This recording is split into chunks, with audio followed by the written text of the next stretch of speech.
Hola, ¿qué tal? Muy buenas tardes y bienvenidos a esta sesión sobre el buen uso de redes sociales por parte de los médicos y también de otras profesiones. Os recordamos que hoy estamos aquí desde el Colegio de Médicos de Guadalajara, pero que esta sesión también se puede seguir online, tanto a través del YouTube del Colegio de Médicos como a través de Televisión Guadalajara Media. Por lo tanto, esto de lo que vamos a hablar hoy aquí lo vamos a intentar aplicar no solamente para la profesión médica, sino para todas aquellas profesiones en las que la intimidad de los usuarios y la protección de datos es importante. Para ello tenemos con nosotros en la mesa al presidente del Colegio de Médicos de Guadalajara, a Javier Balaguer Recena. Tenemos también a una residente de tercer año de oftalmología, Ángela Hernández, al médico de atención primaria en el Centro de Salud de Azuqueca de Henares, a Raúl Piedra, a una persona que viene desde la Policía Nacional, el subinspector de Participación Ciudadana, Sergio Reyero, y también a la persona que aquí en el Colegio de Médicos de Guadalajara se encarga de todos esos asuntos jurídicos, nuestro abogado Mario Sánchez Díaz. A todos ellos, bienvenidos, y paso la palabra a nuestro presidente. Hola, buenas tardes. Yo solo quería dar las gracias a los ponentes por estar esta tarde con nosotros. Por supuesto, a todos los compañeros que han tenido la oportunidad de venir al colegio, a su casa, para pasar esta tarde con nosotros e intentar aprender sobre redes sociales, y a todas las personas que nos están escuchando a través de los medios audiovisuales, en los que pensamos que vamos a tener una difusión realmente importante. Yo creo que, para no perder tiempo, vamos a empezar ya con las distintas charlas.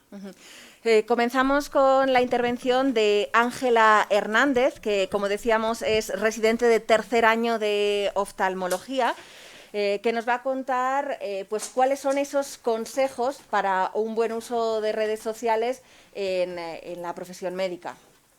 Bueno, buenas tardes a todos. Mi nombre es Ángela Hernández Tejero, residente de tercer año de oftalmología del Hospital Universitario de Guadalajara. Lo primero de todo, quería agradecer al Colegio de Médicos el haberme invitado a formar parte de esta magnífica mesa con estas personas tan maravillosas. Como todos sabemos, las redes sociales están un poco a la orden del día, y su uso entre el personal sanitario con la pandemia pues se ha incrementado bastante. Entonces, por ese motivo, vengo a traer como una especie de tips un poco para hacer un buen uso de ellas, sobre todo de cara a los residentes que han empezado o que, como yo, pues seguimos ahí en medio de camino de terminar la residencia, pues para hacer un buen uso.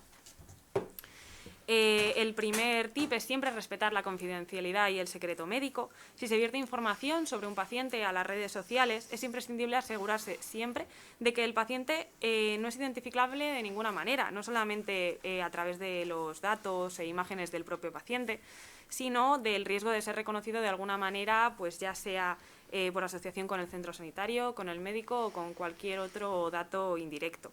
Si se menciona la patología o imágenes del paciente, debe existir un objetivo claro, ya sea para beneficio del paciente en particular o de la medicina académica en general.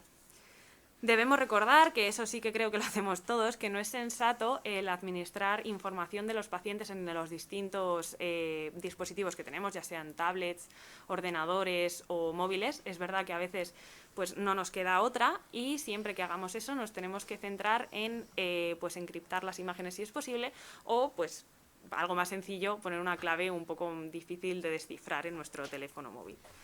Es preciso siempre solicitar permiso al paciente antes de hacerle una foto, explicándole siempre en términos que él comprenda cuál es el objetivo de esta fotografía y cómo vamos a emplearla. El segundo tip es evitar el consejo médico directo a pacientes virtuales. Sí que es cierto que los médicos podemos presentarnos de manera, pues si queremos o no, como médicos en las redes sociales, de tal manera que cualquier usuario nos puede realizar cualquier tipo de consulta online y ser un médico las 24 horas del día. En ese caso es importante tener en cuenta que no estamos obligados, ¿vale?, a atender a su consulta, aunque sí que es adecuado pues redirigir al posible paciente virtual a una fuente fiable para que solucione sus dudas, o directamente a su médico. Si el paciente es un conocido, entonces estaría un poco feo no contestarle por las consecuencias que pueda tener. se le puede derivar no a través, bueno, como en este caso, ¿no?, que vemos que es a través de un hilo de Twitter un poco la consulta, nosotros tendremos que intentar dirigirle a un medio un poco más privado para garantizar la confidencialidad de esa consulta. Puede ser recomendable aprovechar el poder amplificador de las redes sociales para resolver dudas que puedan ser de interés general, siempre teniendo muy en cuenta el contenido y a quién va dirigido. El siguiente tip es mantener una imagen virtual profesional y adecuada. Yo creo que esto es un punto que muchas veces se nos olvida. Cuando un médico se presenta como tal en las redes sociales, es deseable que se ajuste a las expectativas existentes de lo que es nuestro gremio, de lo que es la medicina y cómo nos ve la sociedad. Evitando siempre que sea posible pues actitudes insensibles, frívolas o poco acordes con unas elementales normas de urbanidad, como vemos aquí en este cómic, un poco para ponerlo un poco gracioso, pero que en realidad pues a lo mejor al paciente que haya visto la imagen la noche previa a la guardia de este señor no le haga mucha gracia pues que a lo mejor sea operado por él.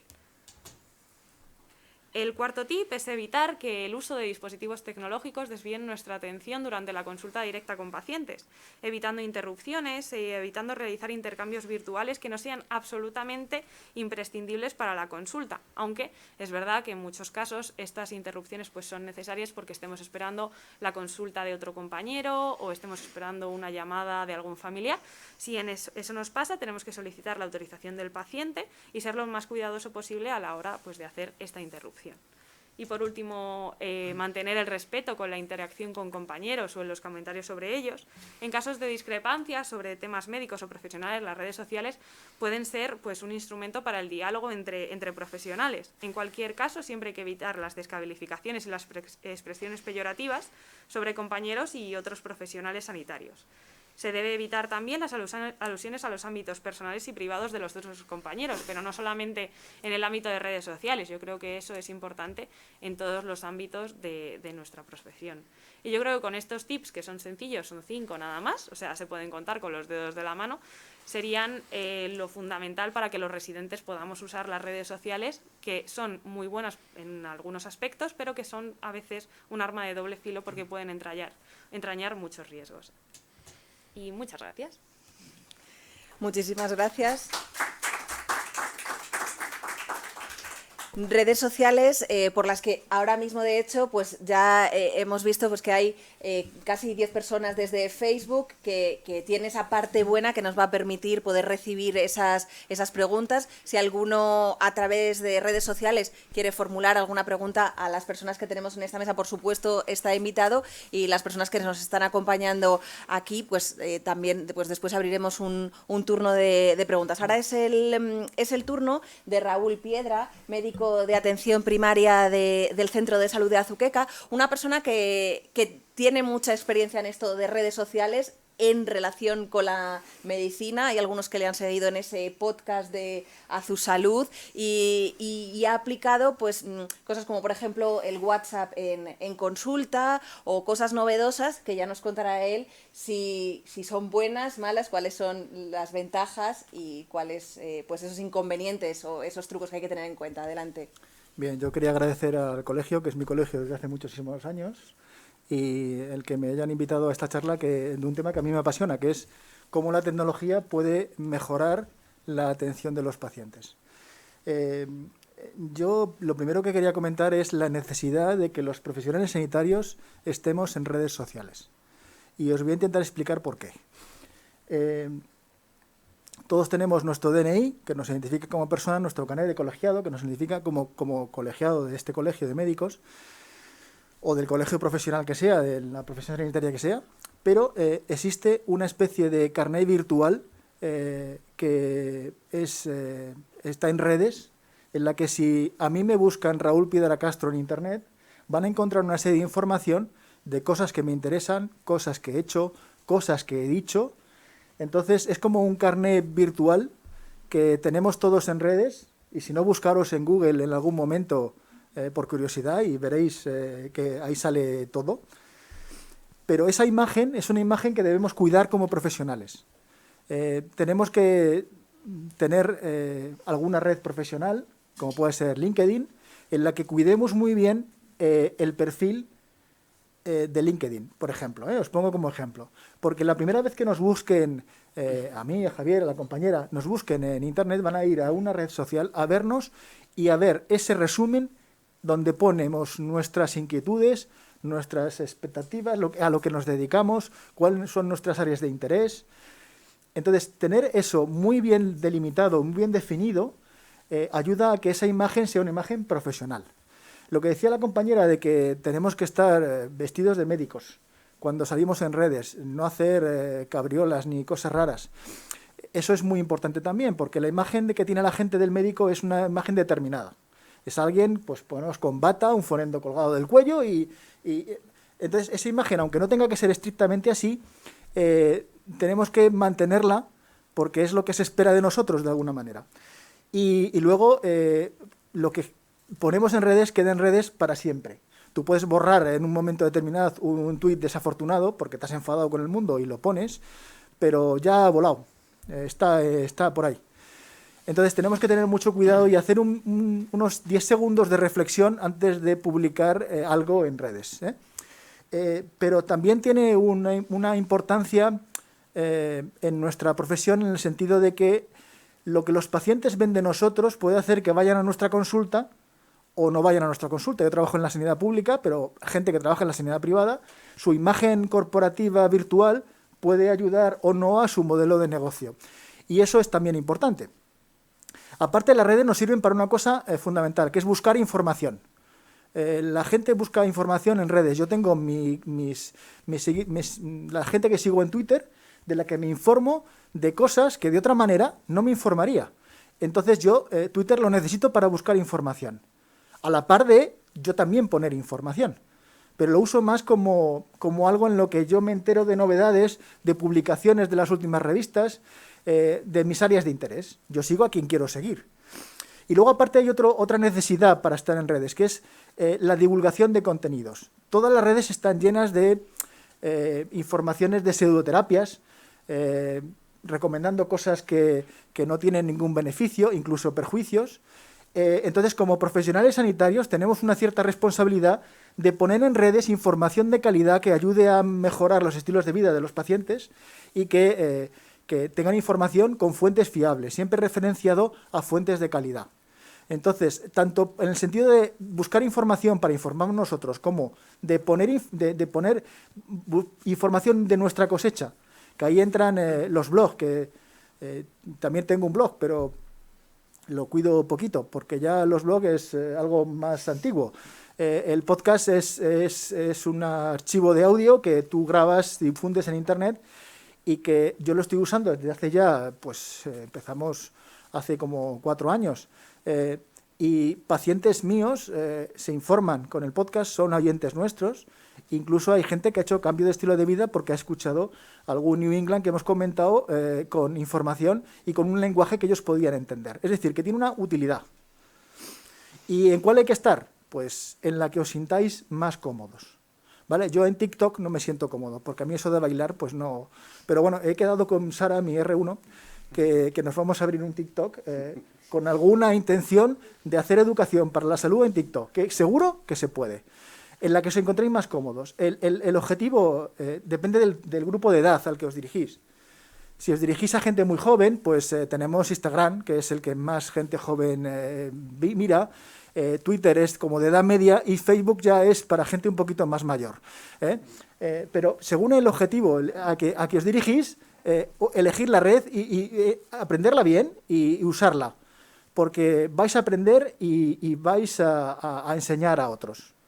Siempre con mucho cuidado. Lo que decía la compañera, los pacientes no deben identificarse.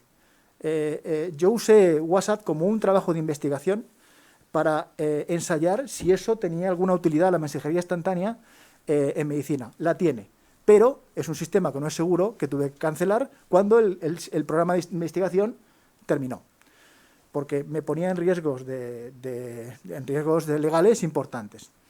Entonces, la imagen del paciente no debe verse comprometida. Eso es fundamental. Y todos hemos hecho alguna consulta a un compañero por WhatsApp, tampoco se debe hacer. Cuando alguien tiene que responder, como decía la compañera, alguna información que esté dando un consejo o un tratamiento a un paciente, tenemos una tecnología del siglo XIX que se llama teléfono, que es totalmente segura.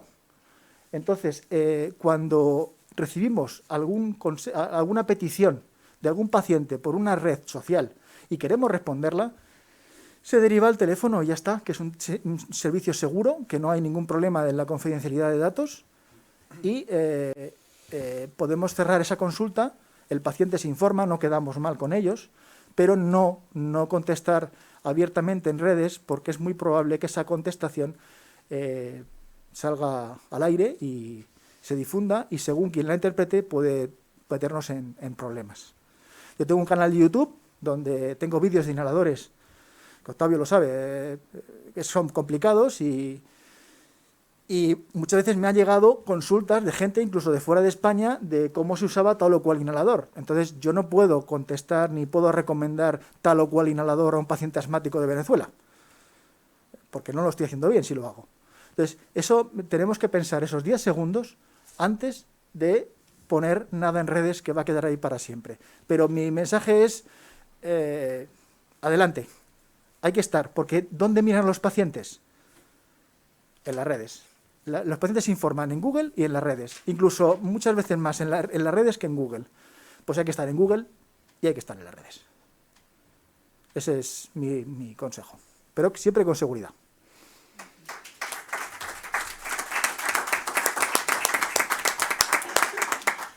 Decía Raúl que hay que estar en las redes, que hay que estar en Google. Verdaderamente, a día de hoy es imposible no estar. Muchas veces, incluso aunque la propia persona se empeñe en no estar en redes sociales, van a ser otros los que hablen de él o en el caso, pues, por ejemplo, de un paciente que esté implicado, pues a lo mejor que hable un familiar, es decir, que estar en redes sociales es prácticamente inevitable. Lo mejor siempre es tener el control y sobre todo también conocer cuál es la legislación y cuáles son esas posibles connotaciones que tienen desde el punto de vista de la legislación. Para hablar sobre ellas tenemos a Sergio Reyero, de la Policía Nacional, responsable de Participación Ciudadana. Adelante.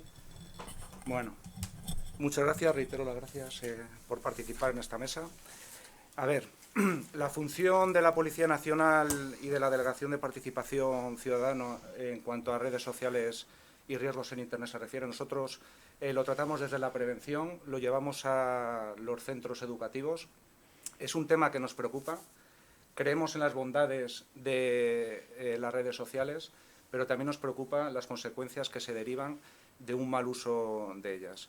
Bueno, en primer lugar, ¿qué son las redes sociales? Las redes sociales son lugares en las que las personas nos encontramos o interactuamos con ciertas aficiones, por relaciones familiares y demás. ¿Quién gestiona las redes sociales? Las redes sociales son empresas con ánimo de lucro que no lo obtienen directamente de la descarga desde las aplicaciones, sino que lo hacen a través luego de publicidad y demás. Y que nosotros muchas veces cedemos nuestros derechos, solo como decía el compañero, decía Raúl, una vez que damos a enviar, perdemos el control. Estamos sujetos a modificaciones, a reenvíos. Todos sabemos lo que un vídeo o una fotografía cuando se hace viral. El morbo juega un papel muy importante. En cuanto al colectivo, al sanitario, a vosotros los médicos, tenéis una reputación, tenéis un prestigio, tenéis que cuidar mucho cómo o qué es lo que se hace a través de las redes sociales, porque todo lo que se gana o todo lo que habéis ganado en mucho tiempo, a lo largo del tiempo, se puede perder a través de un vídeo. Bueno, nosotros la función principal es a través de los coles, a nivel preventivo, lanzar unos ciertos mensajes sobre comportamientos y demás, cómo debemos tratar las redes. Siempre empezamos las charlas explicando lo que es la vida offline y la vida online, y que debemos llevar a las redes y a través de Internet tenemos que actuar igual que lo hacemos en la vida real, que no nos da impunidad el hecho de lanzar un mensaje y demás a través de un perfil que a lo mejor creemos o creamos falso, nos puede, al final a través de la IP, de los números de email, se sigue una trazabilidad y vamos, que se sigue, hay un control sobre ello. Las charlas las deberíamos dar principalmente a los padres, porque nosotros lo que notamos que desde quinto de primaria que empezamos a dar este tipo de charlas, ya los chavales, la mayoría, un 80 o 90% tienen ya teléfono móvil. Lo adquieren o se lo regalan en la comunión y prácticamente como una herramienta de ocio, sin saber muchas veces las consecuencias lo que nuestros hijos están haciendo a través de ellas. Luego se exponen, nosotros les explicamos, hablamos mucho de lo que es el grooming, el sexting, el ciberbullying, que es el acoso llevado a las redes. Y nosotros desde la Policía Nacional hemos observado un aumento de denuncias, delitos o fraudes informáticos, temas de acoso. Bueno, pues creemos que es muy importante. Hablamos siempre de la huella o el rastro digital que dejamos a la hora de publicar cierto contenido.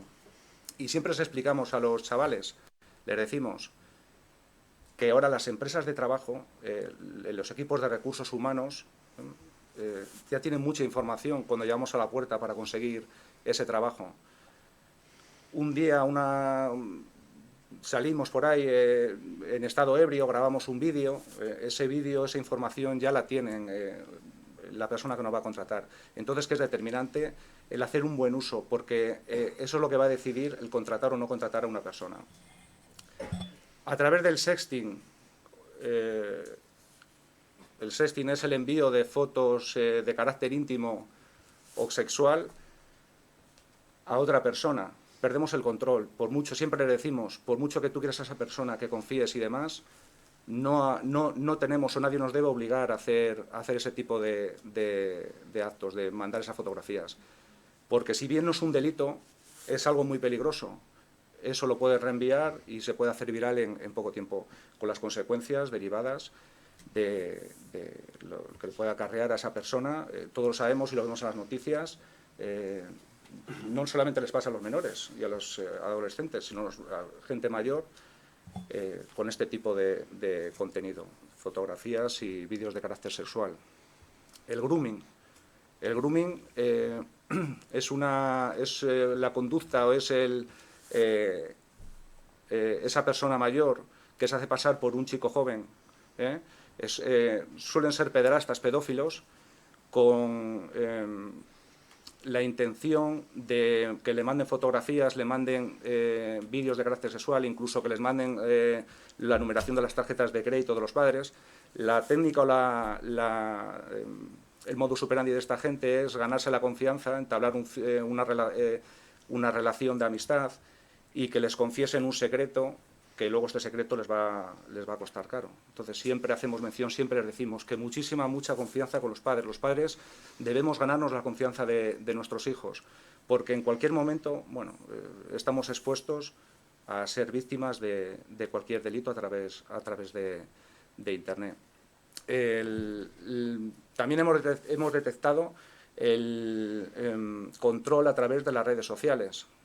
Todos suena el teléfono, el WhatsApp, hace que tenemos inmediatez de leerlo, las dos barras, el control que ejercen ya esas parejas, déjame ver esa fotografía, dime tus claves, esta foto no me gusta, y se está detectando que ya un 25% de adolescentes de 16 años están sufriendo este tipo de acoso a través de las redes sociales. La tecnoadicción. Nosotros dentro de las redes sociales englobamos también los juegos. Al final interactúas de forma online, hay un chat y es una de las herramientas que utilizan los pederastas y los pedófilos para contactar con los jóvenes. Siempre les decimos, por favor, no aceptéis solicitud de amistad. Las redes sociales, si las tenéis privadas, mejor. Y aún así, tampoco nadie está exento. El hecho de tenerla de forma privada, pues se pueden hacer con ese contenido y reenviarlo a su vez a más usuarios. Por eso damos más consejos preventivos a nivel de cómo consultar que la información hay que contrastarla, los bulos, no porque se reenvíe más veces o porque tenga más visitas, tiene más credibilidad. sino que hay que contrastar, que a través de Google es una buena herramienta para poder contrastar si esa información es veraz o no lo es. Y sobre todo, pues lo que tiene que imperar en el tema de las redes sociales es el respeto y el sentido común. Con eso, en general, en la vida en general, vamos a conseguir cosas buenas. Sí,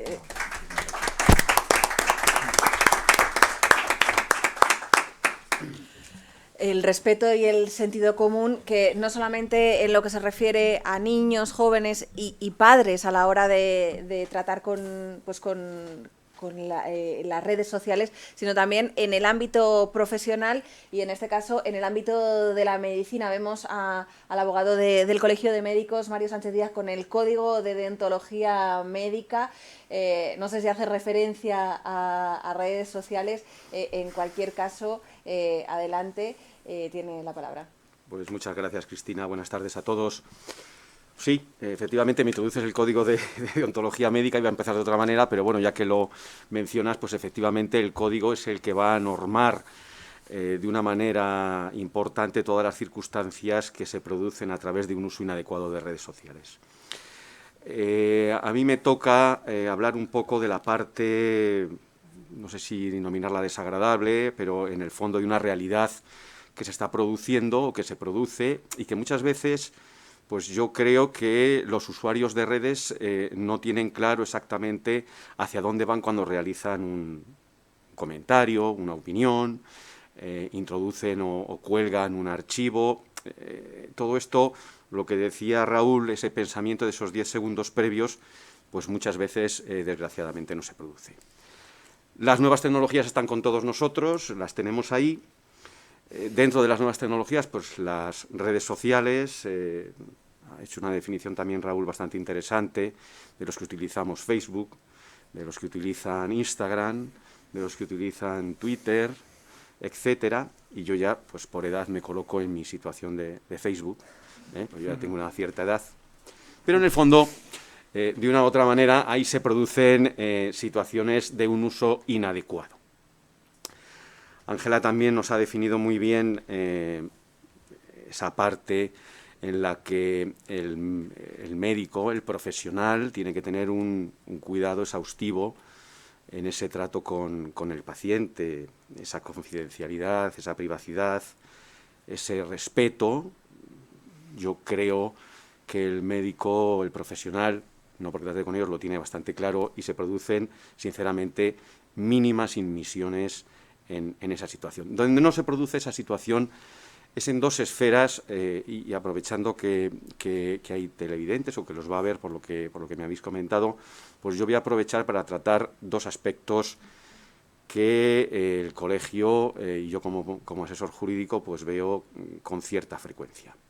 Uno de ellos es cuando el particular que se cree agraviado o lesionado o vilipendiado en una situación con contacto con un profesional médico, pues en vez de acudir a una situación ordinaria, a plantear la queja correspondiente utilizando el sistema legal, es igual que pueda utilizar el Colegio de Médicos, que tiene una determinada capacidad para actuar contra un profesional de la medicina que no realiza adecuadamente sus funciones, o por contra, a través de otro tipo de jurisdicciones, como puedan ser la civil o la penal, en situaciones delictivas o situaciones que se haya abordado una situación de intimidad, del honor, etcétera.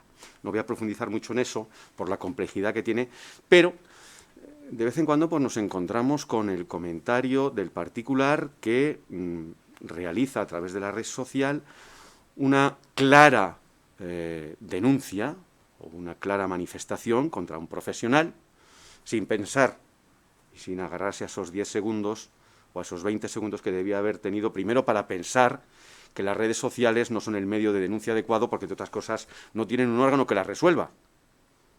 Y si no tienes un órgano que resuelva nada, pues al final parece que la denuncia que se formula busca más la lesión del profesional que cualquier otra cosa. Y muchas veces se consigue.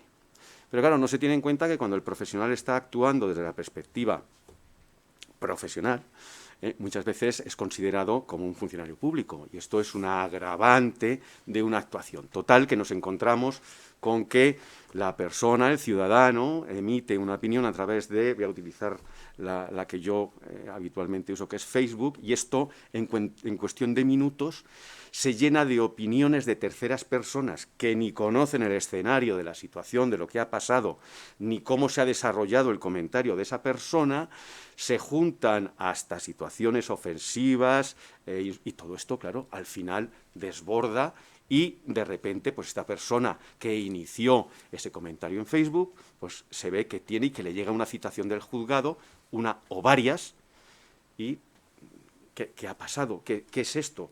No, bueno, yo no quería, yo no tenía intención. No, hombre, pero mire, es que usted no analizó adecuadamente esta situación y lo que usted ha comenzado como un mero comentario, pues le ha desbordado y esto ha llegado a situaciones que son reales, por cierto, y que se están produciendo.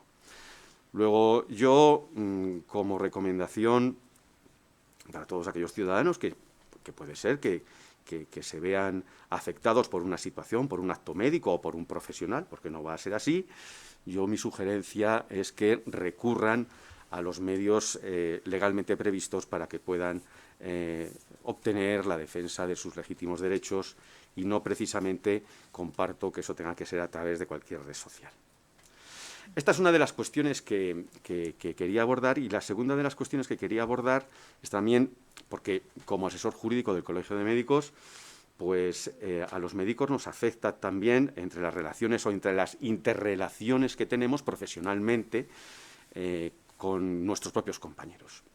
Me voy a permitir simplemente porque, aunque yo sé que los profesionales lo tienen claro o lo deberían tener, pero nuestro Código de Deontología Médica determina que las relaciones entre nosotros tienen que ser unas relaciones que tienen que estar fuera de la publicidad y que las redes sociales no son las pertinentes para poder resolver cualquier tipo de divergencia o cualquier tipo de opinión diferenciada que podamos tener entre nosotros. Y así lo aborda el Código de la Deontología Médica en el artículo 37, que dice que la confraternidad entre los médicos es un deber primordial y sobre ella solo pueden tener preferencia los derechos del paciente. Los médicos se abstendrán de criticar despectivamente las actuaciones de sus colegas. Los médicos deben tratarse entre sí con la debida deferencia, respeto, lealtad, sea cual fuere la relación jerárquica que exista entre ellos. Es decir, existen unas determinadas normas deontológicas que, en cualquier caso, determinan que la publicidad y las polémicas tienen que estar ausentes de las redes sociales. Y cuando esto no se produce, pues también nos encontramos con situaciones en las que los propios profesionales pues, se ven envueltos en situaciones disciplinarias que aconsejo también que no se afronten desde esa perspectiva, sino que cualquier divergencia entre profesionales tiene sus medios a través de los órganos existentes en la propia Administración y a través de los órganos o del propio Colegio de Médicos, que también está para esa circunstancia, y para la Comisión Deontológica, que es un órgano independiente, pero que está ahí dentro del Colegio de Médicos y que sirve para resolver todas estas cuestiones. No quiero cansar más con mi intervención, porque al final todo lo que tiene que ver con leyes resulta bastante abstracto.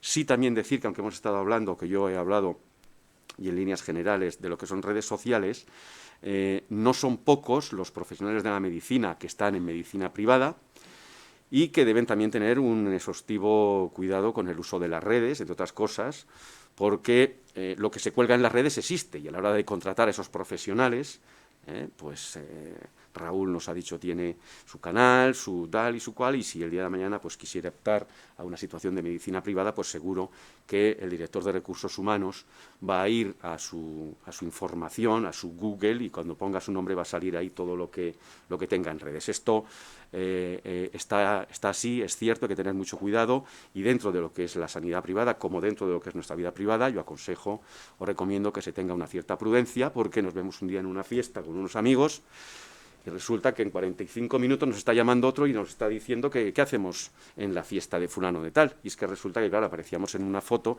y alguien, sin pedir ningún tipo de consentimiento, pues lo ha colgado y la ha distribuido, y entonces pues ya estamos en boca o hemos perdido esa cierta intimidad o esa privacidad que, por otro lado, no hemos autorizado. Y por último, y para finalizar, muy habitual, las medidas disciplinarias contra profesionales, incluyendo la medicina, en los que cuando se está conectado se tiene la posibilidad de verificar y hay gente que está verdaderamente enganchada a la situación de las redes sociales, WhatsApp, Instagram y demás. Y no son pocas las empresas que realizan un seguimiento de estas actuaciones y desembocan en actuaciones disciplinarias contra esos profesionales dentro, me refiero siempre, de la sanidad. Gracias por vuestra atención y hasta la próxima.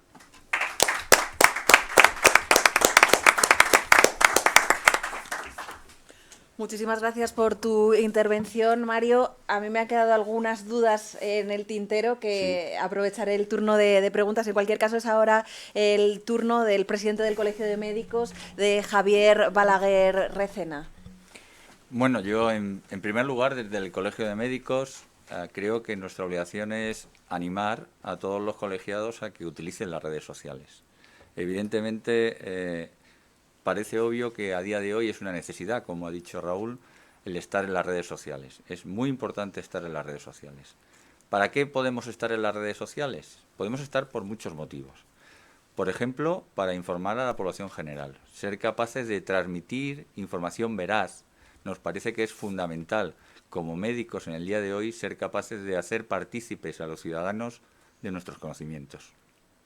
Es fundamental que seamos capaces de controlar aquellos canales de información en los que lo que se nos cuenta no es cierto y ser capaces de contrarrestar las fake news que en medicina, por desgracia, son a veces frecuentes y con un valor absolutamente devastador. Como por ejemplo la situación que estamos viviendo ahora por culpa de la pandemia que estamos padeciendo, cuando hay personas que son capaces de admitir que la vacunación es algo peligroso, cuando desde el punto de vista científico está claramente demostrado su valor y su utilidad en el día a día. Así que aprovecho este momento para recordar a todas las personas que nos pueden estar viendo o que nos están escuchando por los medios sociales que si no se han vacunado, no cometan el error de no vacunarse y se vacunen lo antes posible, por su salud y por la salud de las personas que viven con ellos. En segundo lugar, sí que quiero hacer hincapié que desde el Colegio de Médicos pensamos que es muy importante hacer un uso responsable de estas redes sociales, dado que la capacidad de multiplicación que tienen es muy importante y cualquier decisión que tomemos se puede multiplicar por 1000 o por 10.000 en menos de un minuto y vamos a perder el control absoluto de lo que hemos dicho en esa red social. Entonces, es muy importante que los colegiados, antes de tomar una decisión y de inscribir algo en una red social, tengan en cuenta, bajo mi punto de vista, 4 epígrafes que son muy importantes. Y es que pensemos. Debemos pensar si el comentario que yo estoy haciendo o lo que estoy diciendo en ese momento vulnera el derecho del honor de alguna persona que pueda estar al otro lado de la red. En segundo lugar, debemos cuidar el derecho a la intimidad de nuestros pacientes y de nuestros compañeros. En tercer lugar, es muy importante la protección de datos personales. Las redes sociales, si no somos especialmente cautos, podemos cometer errores que pueden marcar a personas de forma indefinida. Y eso, evidentemente, aparte del compromiso social y ético que tenemos los médicos, puede tener algún problema desde el punto de vista jurídico. Y yo creo que es muy importante, además, por último, que todos nuestros comentarios tengamos claros que no pueden conllevar delitos de injuria o de atentado al honor de compañeros o de personas, porque no hemos sido lo suficientemente inteligentes como para analizar nuestro comentario antes de expresarlo dentro de las redes sociales. En principio esto es fácil. Todos los actos que nosotros como médicos y profesionales sanitarios realizamos deben acogerse al código deontológico. Y a veces el código deontológico no lo conocemos en profundidad, pero si utilizamos un poco de sentido común, creo que podríamos evitar la mayoría de las complicaciones que nos podría atraer la utilización errónea de las redes sociales. Y con estos puntos yo creo que son los elementos fundamentales en los que, de nuevo, animando a que los médicos de Guadalajara cada vez sean más activos en las redes sociales, pero que lo hagan siempre de una forma inteligente y de una forma que sea capaz de acogerse al código deontológico. Muchas gracias.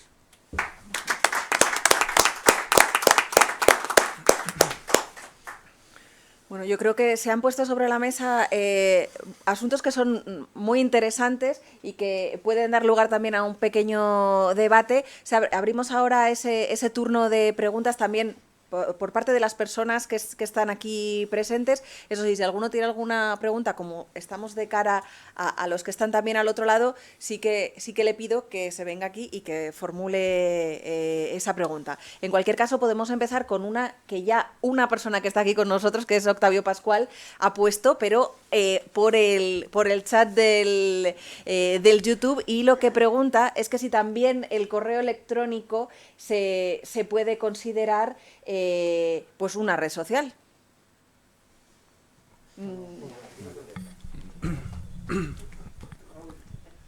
El correo electrónico es una herramienta de comunicación de primer nivel y debería estar incluido en el sistema de historia clínica electrónica, porque es un medio tan natural de comunicación de todo el mundo que con el debido cifrado y con la debida autorización previa y identificación del usuario, debía estar incluido dentro de la historia clínica electrónica de forma ya natural, como sucede en algunos servicios de salud. Actualmente aquí en Guadalajara, en el SESCAN, no es posible usarlo porque no tiene capacidades de cifrado, o si las tiene no está activado, y la comunicación no permite identificar de forma inequívoca al destinatario del correo, y la información tampoco tenemos la garantía de que no pueda ser captada por alguien y utilizada de forma ilegal. Entonces, en el momento actual no se debe usar, pero pienso que debería articularse los mecanismos para, de forma inmediata, ser incluido como forma de comunicación con los pacientes, porque en la experiencia en trabajos de investigación que hemos hecho Octavio y yo, hemos conseguido demostrar que la utilidad clínica de este medio de comunicación es muy rica. Estamos usando de forma habitual en las consultas el teléfono, que es, como dije antes, es una herramienta del siglo XIX, y hay herramientas del siglo XX, porque ya no es del XXI el correo electrónico, que seguimos sin usar, porque no tenemos los mecanismos que garanticen su seguridad. Y ya es hora de que empiecen. Una pregunta que me surge a mí es, hablábamos de que el WhatsApp, por ejemplo, es una herramienta que no se debe usar para hablar con compañeros sobre casos clínicos, etcétera. A mí me gustaría saber cómo conseguís sacar el WhatsApp de vuestra vida profesional. Pues es muy difícil, muy difícil, porque la gente tiene la tendencia natural a escribir de todo y a esperar una respuesta de más inmediata, que a veces agobia, pero sobre temas que tú tienes que ser profesional en todo momento, desde que te levantas hasta que te acuestas, incluso dormido tienes que ser profesional, y no cometer errores que te pueden meter en líos grandes. Entonces, si yo tengo una imagen clínica, debería tener algún medio de comunicación con Javier, por ejemplo, para poder mandarle de forma segura y no tener que usar mecanismos inseguros. Por ejemplo, un correo electrónico cifrado. Otra de las cuestiones que no se ha mencionado, pero que creo que es muy importante, es el derecho al olvido. Se dice que, bueno, pues que todos tenemos derecho a que esas cosas que en un momento determinado hemos puesto y luego nos arrepentimos, o que alguien ha mentido sobre nosotros, se podrían retirar de redes sociales, de Google, etcétera. En la práctica, ¿es verdad que uno puede borrar ese rastro que tiene en Internet? No sé si a lo mejor... Sí, yo tengo, además yo he traído el enlace, existe el derecho al olvido sobre datos personales. Hay que solicitarlo a través de Google y se puede hacer. Se puede hacer. El tema de las redes sociales es sobre todo en las... sobre todo en Internet. A ver, en Internet el derecho al olvido es fácil, se gestiona y demás, y normalmente te lo tarda más o menos, pero te lo hacen. En las redes sociales es más complicado. Tenemos también una pregunta de redes sociales, en este caso de Belinda Cajal Ortega, quien nos comenta que en la consulta utiliza su teléfono para realizar fotos de lesiones de los pacientes con su consentimiento y pregunta que si esto puede vulnerar el derecho a la intimidad de sus pacientes. Sería necesario, no forzosamente, pero sí que sería necesario y aconsejable que tuviese por escrito la autorización para la utilización de esas imágenes. O sea, que sí que debería pedirle por escrito a las personas que le hacen algún tipo de fotografía el derecho a utilizarlas y dejarlo plasmado al menos en la historia clínica para evitar problemas en el futuro. Y en ese caso, no sé si existe algún tipo de formulario que puedan tener los médicos en consulta o no sé. En la consulta depende de la especialidad. Supongo que la compañera será dermatóloga probablemente, que es una de las especialidades en que la imagen clínica es importante. Pero en general, en el área que yo trabajo habitualmente, no. A ver, es que con respecto a lo que acabas de decir... Pero vente para acá, es que si no estamos en el micrófono no se nos va a oír. Vente para acá. El problema que yo me planteo precisamente ahora es precisamente con el DERCAN. El DERCAN es una herramienta que está bien, ¿vale? Que nos lleva muchísimo trabajo a los médicos de atención primaria, pero que no pedimos el consentimiento, por lo menos escrito. Y es una obligación que tenemos que hacer y tenemos que hacerle la foto a la lesión y a la señora o al señor directamente, porque si la lesión está en la cara, está en la cara. Está claro. Entonces ahí yo me planteo que ¿qué hacemos? Porque claro, eso necesitaría... Dentro del turriano, que es nuestro instrumento de todos los días, que hubiera algo que nos, por lo menos nos ayudara y que nos liberara de problemas a la hora de la seguridad. A ver, DERCAN es un sistema de teledermatología que usamos intensamente en las consultas de primaria y el hecho de que está integrado en el sistema y que está en la historia clínica, eso da una garantía de seguridad por sí mismo por el hecho de estar integrado en el sistema.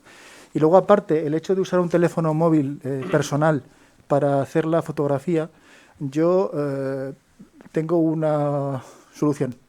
Es que uso un teléfono móvil que tengo solo en la consulta, solo para hacer eso. De modo que en mi teléfono personal no hay ninguna foto de ningún paciente. Porque todas las fotos se hacen con ese teléfono con el que hago las fotos de DERCAN, y no sale de la consulta y se borran periódicamente y no están en ninguna nube ni en ningún sitio. El problema está cuando tú sales de la consulta y tienes que hacer esa foto Sí. en un domicilio. Sí, pero si yo uso mi teléfono... Y lo que he hecho ha sido borrarlas directamente, pero bueno. Bien, si tú haces una foto en el teléfono y la borras, si tú tienes un teléfono que automáticamente, porque no lo sabes, está grabando esa imagen en una nube, directamente esa imagen está en esa nube. Si alguien viola la seguridad de esa nube, está accediendo a esa foto. Entonces, yo he usado esa solución, que es usar un teléfono que solamente uso ahí. Pero claro, eso requiere que yo personalmente adquiera un teléfono para ese uso cuando estoy trabajando en la sanidad pública y se supone que mi empresa, el SESCAN, debería facilitarme todo lo que necesito para trabajar en el SESCAN. Yo me permitiría decir también que todo lo que es el derecho que estamos manejando va un poco a remolque, ¿no? Es decir, esto ha surgido, ha venido y toda la normativa, toda la regulación al final, pues como digo, viene un poco a consecuencia de lo que está sucediendo, es decir, la evolución de WhatsApp, todo lo que hay, nos vemos en la necesidad, los jurídicos, los profesionales, de ir adaptando o viendo soluciones de problemas. Yo me quedo de todas formas con la solución que ha dado el presidente, que ha dado Javier. Por mucho teléfono que yo destine a una determinada función específica y concreta, al final yo creo que el conflicto puede surgir en un momento posterior y si tú tienes el consentimiento de esta persona para haber tomado esta fotografía, siempre te va a garantizar el que no haya realizado una intromisión y una actuación profesional que pueda invadir a esa persona. Porque, bueno, las personas, los ciudadanos, en un determinado momento estamos con una lesión y estamos pensando en otra cosa, y cuando de repente nos dicen, no, oiga, usted me autorizó, no, oiga, yo a usted no le autoricé. No, mire, usted sí, usted lo firmó. Y ahí vamos a eludir cualquier tipo de problemática futura que pueda haber. Tenemos otra pregunta más, en este caso de la doctora Irene Matarranz, que consulta si se puede utilizar una lista de difusión, por ejemplo, para dar noticias, consejos que sean de interés para un grupo de pacientes determinado, y en caso afirmativo, si habría que pedir permiso a cada uno de esos pacientes para incluirlos en esas listas de difusión de WhatsApp. Vamos a ver, yo, con lo que pregunta la doctora Matarranz, a la cual saludo desde aquí, yo, desde luego, siempre que se guarde la privacidad, que se guarde todo lo que es la armonía que Ángela ha determinado en su inicio con el paciente, pues perfecto, pero yo, desde luego, a la hora de hacer una actuación con una red, sea WhatsApp, sea la que sea, en la que estén afectados pacientes, yo, desde luego, contaría con su autorización antes de hacer nada, ¿eh? Me parece delicado el que no se cuente con esa autorización, porque luego, al final, puede haber una difusión y puede haber dentro de ese grupo alguien que lance y que salga o que saque esa información, y entonces pues vamos a tener un problema. En cualquier caso, voy a aclarar el concepto de la lista de difusión. Recordamos que es en WhatsApp tenemos la posibilidad de manera privada de enviar una información directamente, pues, de persona a persona, sin que esas personas formen parte de un grupo, de tal manera que su privacidad no se ve comprometida. Lo que yo sí veo problemático, que a veces sucede con personas que no tienen esa facilidad en el manejo de las herramientas informáticas, es que sin darse cuenta una persona crea un grupo con 30, 50 contactos que no se conocen previamente, y entonces, claro, ponen en evidencia datos personales y teléfonos de otras personas. Eso en ningún caso, por supuesto, se podría hacer, y comparto contigo que en el caso de una lista de difusión lo ideal sería siempre pues pedir ese permiso. Tenemos otra pregunta más, en este caso de Quimet Lupintán. No, que es Joaquín Hernández. O sea, usa un nombre, pero tiene otro y se presenta de hecho, y habla de que los que trabajan en la calle sufren el uso de fotografías que aparecen en las redes sociales. Y se pregunta si eso es legal en la vía pública o si hay alguna protección ante este tipo de costumbre. Bueno, si están en la vía pública, en principio no existe ningún problema para que alguien, un viandante, un ciudadano, realice una fotografía. Además, otra cuestión es que alguien vaya a una consulta privada y realice fotografías de lo que es esa consulta, entonces ahí evidentemente no se puede realizar. Pero en redes salen no solamente archivos, fotografías, sino vídeos de una actuación, de un accidente, y al final, bueno, pues están en una situación pública. Uh-huh. En hospitales, por ejemplo, uno puede subir stories o publicaciones dentro de lo que son los pasillos, habitaciones, quirófanos incluso del hospital. Yo pienso que no, desde luego. No, en absoluto está prohibido, está absolutamente prohibido. Eso está absolutamente prohibido. No se puede realizar ninguna grabación ni ninguna fotografía dentro del hospital sin una autorización previa de la gerencia del centro. O sea, eso está absolutamente prohibido. Prohibido y penado. O sea, eso es muy importante. Yo quería hacer un comentario. Yo creo que es muy importante que cuando hacemos participación en las redes sociales, sobre todo cuando incluimos a pacientes y le mandamos información a pacientes, debemos ser muy cautos en el tipo de información que le mandamos a los pacientes. Es fundamental que sea una información que sea genérica y que de alguna manera evite muchos personalismos, porque eso puede llevar a veces a situaciones conflictivas y peligrosas. Por lo que comentábamos antes, si yo tengo un grupo de pacientes y a todos le mando la misma información, si no tengo la precaución de ser especialmente, de mandar algo muy genérico, probablemente lo que le pueda venir bien a algún paciente puede perjudicar a otro tipo de pacientes. Entonces, yo creo que las redes sociales dan gran valor, pero tenemos que ser en ese sentido muy cautos. Yo creo que debemos ser muy cautos a la hora de dar información directa a los pacientes, sobre todo si tiene que ver con nuevos tratamientos o con nuevas actitudes médicas. Yo creo que eso hay que hacerlo de forma personalizada y creo que las redes sociales en ese sentido no es lo ideal. Un apunte que hace Begoña Rodríguez desde Facebook nos dice que respecto a las fotos, señala que hace años la gerencia envió a los centros de salud cámaras para hacerlas y enviarlas por DERCAM, lo que me hace pensar que quizá el usar en ocasiones el teléfono móvil tenga más que ver con la facilidad o la comodidad que con la disposición de esas cámaras en un momento determinado. Sí, bueno, y comentan por aquí que es verdad. La cámara de Azuqueca funcionó durante 3 semanas. En Google funciona. De maravilla, además. Yo creo que hemos aprendido todo de dermatología con la cámara y el nuevo dermatoscopio. Bueno, no sé si por aquí, entre los presentes, hay alguien que quiera formular alguna duda más, alguna cuestión. No, yo lo que me planteo es que, puesto que esto es una cuestión de mucho tiempo y que nos va a llevar más, y que esto yo creo que engloba todo lo de la telemedicina, y que yo creo que va a ser la medicina del siglo XXI, que es una proposición por parte del colegio que podría, en el estamento que pueda, proponer que a los nuevos estudiantes de medicina se les metiera también una asignatura como de telemedicina, porque no saben dónde se van a meter. Por lo menos nosotros, que nos ha pillado de sopetón toda esta situación de la pandemia, entre la mala infraestructura y la mala información que tenemos, muchos de nosotros nos vemos desbordados con esta historia. Entonces, a lo mejor a los nuevos que no estaría mal que les enseñaran desde el principio.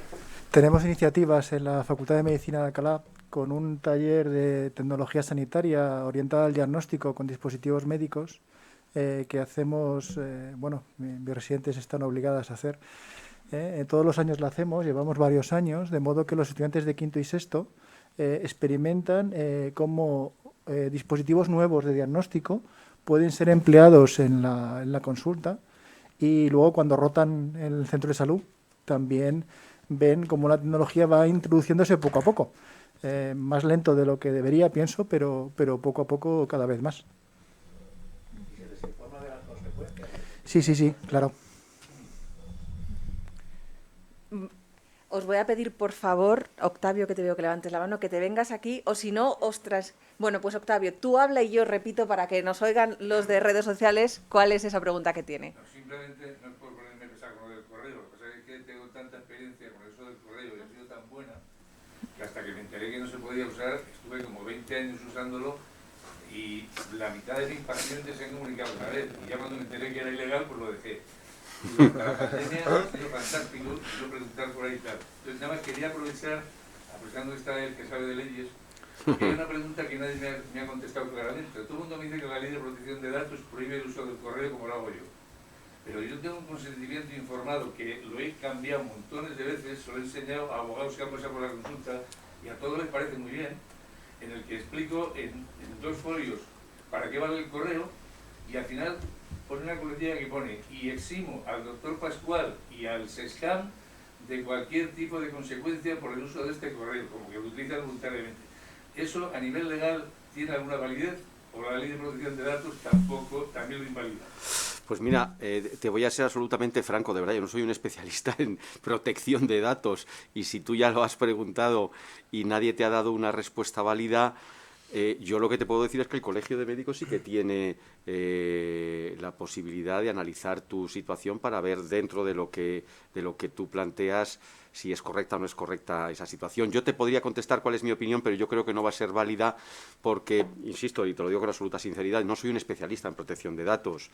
Es que el problema mío es que cometí el error de preguntar a SESCAM, pues si no hubiera preguntado, pues después de 20 años, no por nada, pero hasta nos dieron un premio a nivel nacional hace 20 años en un congreso que había de gerentes de atención primaria, en el que había centros públicos de salud privados y públicos, y nos dieron un premio a la idea, a la idea, y nos invitaban a que la continuáramos haciendo, solo que en lugar de hacerlo una o dos personas que lo hiciéramos todo el equipo.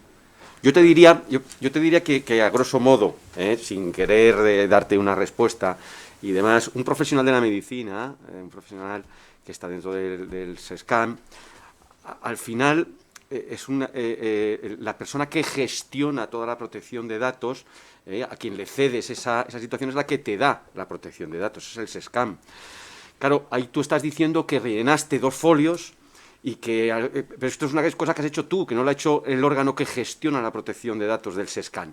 Por tanto, por ahí me parece que, aunque esté muy bien hecho y que aunque haya sido muy útil, me parece que no cumple con los requisitos legalmente establecidos, ¿sabes? Porque al final...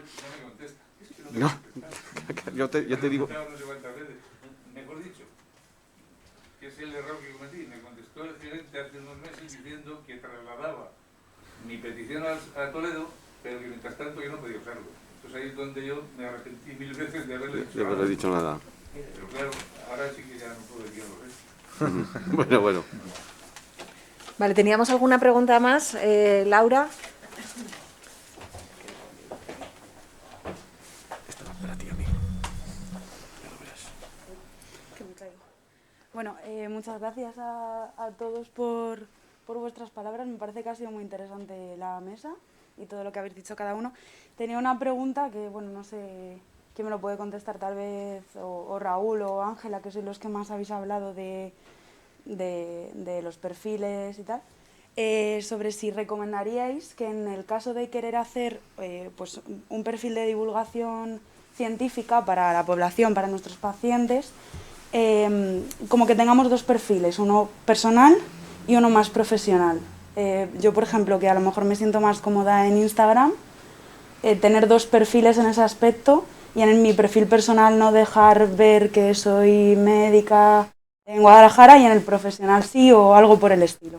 No sé qué recomendáis en este aspecto para quien me quiera contestar. A ver, yo creo que en este sentido depende de lo que tú quieras perder en tu perfil personal a favor del profesional.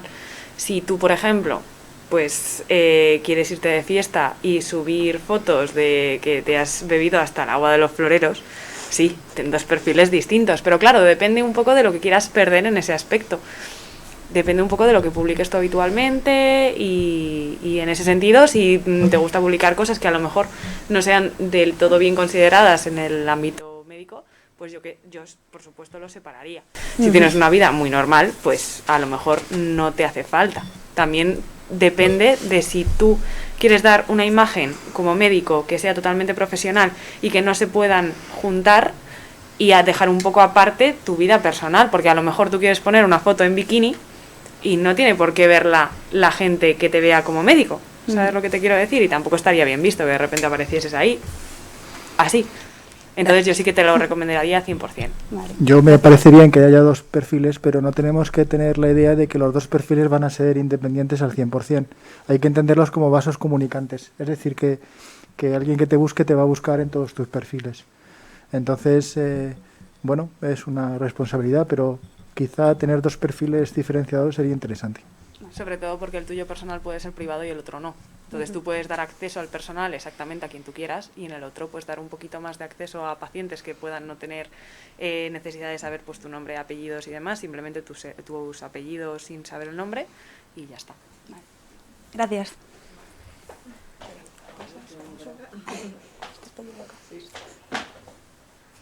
En relación a esta pregunta, a mí sí que me gustaría aclarar que en el caso de Facebook existe esa figura que son los perfiles personales en los cuales, para entendernos, es como si fuéramos las personas que somos en la vida real, con nuestra familia, nuestros amigos, etcétera, etcétera, pero para temas más profesionales existe esa figura que son las páginas en las cuales no hay esas vinculaciones de privacidad, es decir, un amigo en redes sociales es como en la vida real, es decir, tiene acceso a tus fotografías, etcétera, etcétera. Sin embargo, pues una persona que sigue tu página profesional, pues sencillamente entra a ver pues esos contenidos que tú compartes, etcétera. Entonces yo, en el caso por ejemplo de Facebook, se podría hacer así y también en todas las redes sociales, pues en Instagram también existe la posibilidad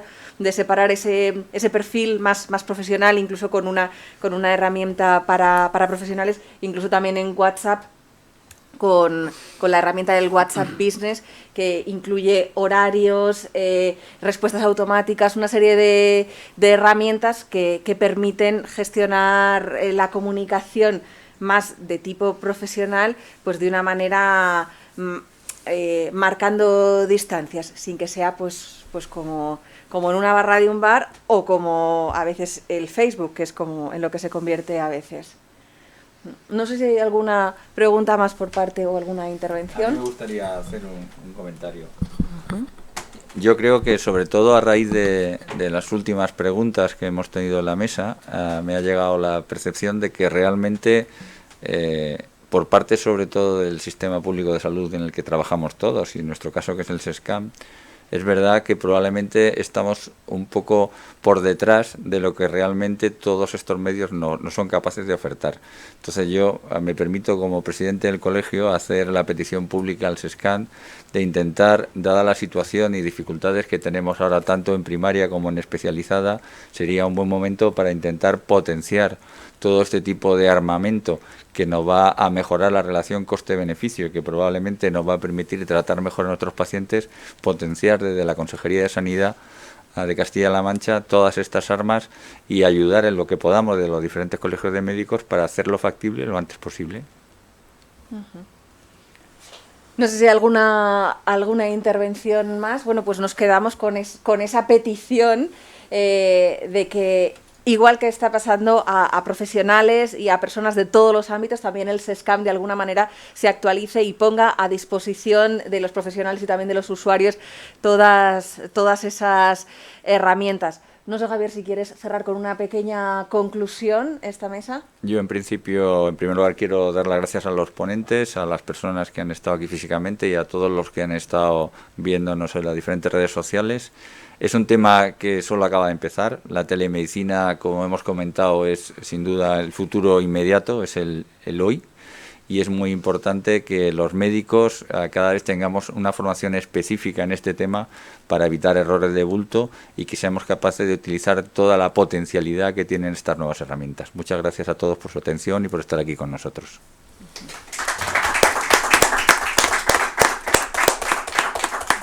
Pues muchísimas gracias a todos los presentes, tanto aquí como en redes sociales. Recordamos que esta sesión se va a quedar colgada tanto en Facebook como en YouTube y que enviaremos a todos los colegiados ese manual que ha utilizado Ángela Hernández, ese manual del buen uso de redes sociales a todas las personas a través del boletín electrónico y que, bueno, pues si tienen cualquier duda también pueden formularla a través de redes sociales. Muchísimas gracias.